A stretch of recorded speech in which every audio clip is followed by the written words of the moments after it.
Okay, we're ready to move on with the second serving, and the sous chef, Laura Moore, is going to take us and give us an 8 to 10 minute primer that we'll then buzz about, and the subject is very well titled Lessons Learned from the Trenches, and she brings about 30 years experience, so I think Not in KM. we get a lot from it. Please, Laura. Okay, thanks. Hi, everybody. I'm Laura Moore. I'm the Director of Knowledge Management with the Public Building Service portion of the General Services Administration. Eric, if you go to the next one. I talk really fast because I only got 8 minutes, so if you don't catch it all, I'm the only Laura Moore at GSA. Laura Moore, GSA.gov. Amazingly enough, I'm the only Laura Moore. You can always contact me. I'm going to talk to you. I'm going to kind of expose my soft underbelly here. I'm going to tell, not literally, okay, not literally. This is figuratively. I'm going to tell you basically a lot of what I did wrong. And I hope that you can take away from that my experiences and maybe do them a little bit right. But remember, as with all things in knowledge management, this is very context specific. This is my organization and where my organization is or was at the time.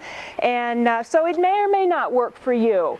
But I'm going to build a lot on, you'll hear a lot of the concepts that Neil brought up, kind of either done well or not done so well. Neil and I, just for full disclosure here, actually worked together. When he lists his General Services Administration experience, it was with me.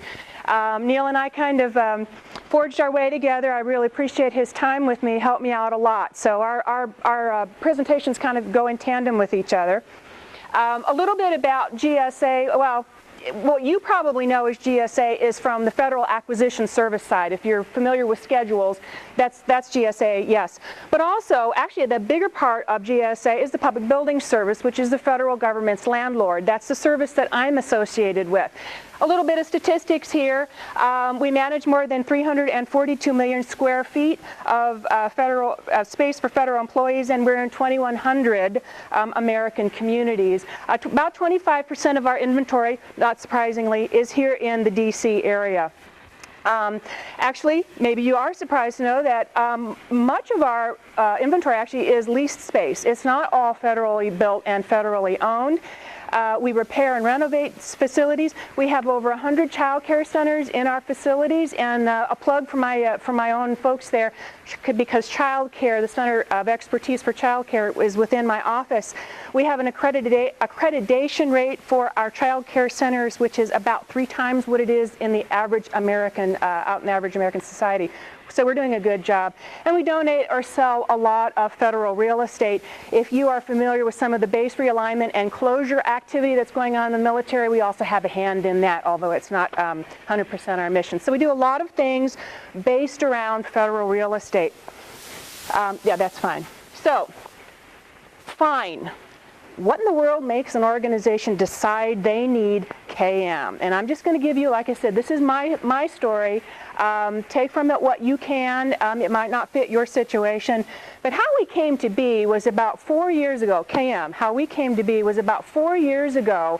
We had a commissioner. His name was Joe Moravec, PBS commissioner. That's basically the #1 man or person in PBS. Say, you know, we are really facing a crisis in the Public Building Service. And to him, and to those folks who actually worked on our reorganization, we did have a burning platform, and I still maintain we do.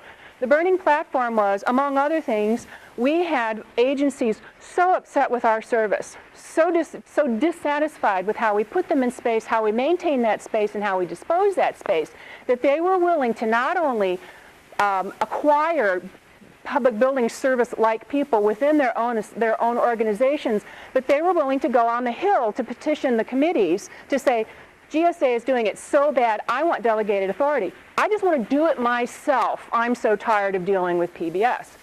That was to Mr. Moravec, and to the folks who were there in central office, our headquarters central office, I'll use them synonymously, a burning platform.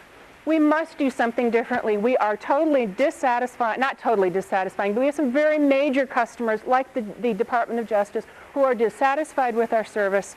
And it is not in the best interest of the taxpayer that there are shadow PBS organizations within these other federal agencies. Our mission is to put federal customers in space. That's our mission, not theirs. They need to worry about the courts. They need to worry about launching missions. That's not their mission, it's ours. So that was our burning platform. Or at least that was the burning platform that initiated the most major reorganization I've ever seen take place in public building service, and I've been there for almost 20 years. So it was a very, very big deal. A lot of new offices were established, a lot of new programs were established, and one of those new programs that was established was knowledge management. So that's in essence how knowledge management came to be in the public building service as a national program. But I have to tell you, I really was one of those dewy-eyed, oh my gosh, they want me, it's KM, to do KM kind of people. When I took the job, I had a lot of good ideas, I had a lot of things that I wanted to do, but when I actually got the job and came in my first day on that job and talked to my boss about, okay, you've decided to staff and fund Knowledge Management Office. You must already decided what it is that you want in particular knowledge management to do. There's lots of things you can do in knowledge management, but surely since you hired me and you've given me a little bit of budget and I get to hire a couple of people, you have a pretty good idea of what you want this knowledge management thing to be. And I am not kidding you. My boss flipped over a page in one of the reorg manuals and said, KM, you're supposed to enable. You need to enable. You need to go out and enable. I am not making this up. So I kind of went back to my desk and said, oh my God, what have I got myself into? And obviously, I need someplace else to start. I mean, that was not enough for me to go out and start talking to people. So what I did was I thought, well, hey, where's a good logical place to start? And often people who are in this situation, it is my understanding, take audit. They have a survey. So I contracted with the Delphi group, and they did a small survey for us that it wasn't a full survey. Unfortunately, I wasn't allowed to do that through all of PBS, but it was we assessed 4 things in particular. The need for knowledge management, because I was a little concerned about that. Frankly, if there wasn't a need for knowledge management, I wanted to get out of that job then. Levels of knowledge management effectiveness, current knowledge management initiatives, of which basically there were none. And then this is what I thought was most telling or most important to me from the survey, and from which I based all of my program. Factors contributing to knowledge management in the organization. And one of the things that I took great solace in from the survey results were my organization is a sharing organization. We are by and large not knowledge hoarders. But you've got to make it easy for me. I'll tell you what you need to know in my Philadelphia region, or in my Chicago region, or in my San Francisco region, but you just got to make it easy for me. I'll tell you all you want to know, but you got to ask me a specific question, and you got to make it easy for me. So I took solace that at least my culture, and the survey bore this out, at least my culture was one where sharing was an okay thing. That we were basically collaborative in nature. And then I thought, whew, maybe I can do something in this job. Next slide. So, given that we probably could do some knowledge management things, or at least we're willing to share our knowledge if you make it easy for me, where do you start? And I'm not saying that these are necessarily the right things to do, because you'll see in my other slide that I kind of go back from these. But this is what I did. When I started, I thought, surely everybody needs to know what knowledge management is. Everybody has to know what knowledge management is. I need to tell them. So I went on, I can't tell you, we have 11 regions all across the country. And I went to every one of them and did the KM 101 roadshows. This is knowledge management, and this is how it's different from IT, and this is how it's different from information management, and this is how it's different from organizational learning, and yada, yada, yada. It was successful, I think, only to the point that people understood that it's Laura Moore that you need to talk to if you've got to do knowledge management. Frankly, I think that was about the only real success I got out of doing those roadshows.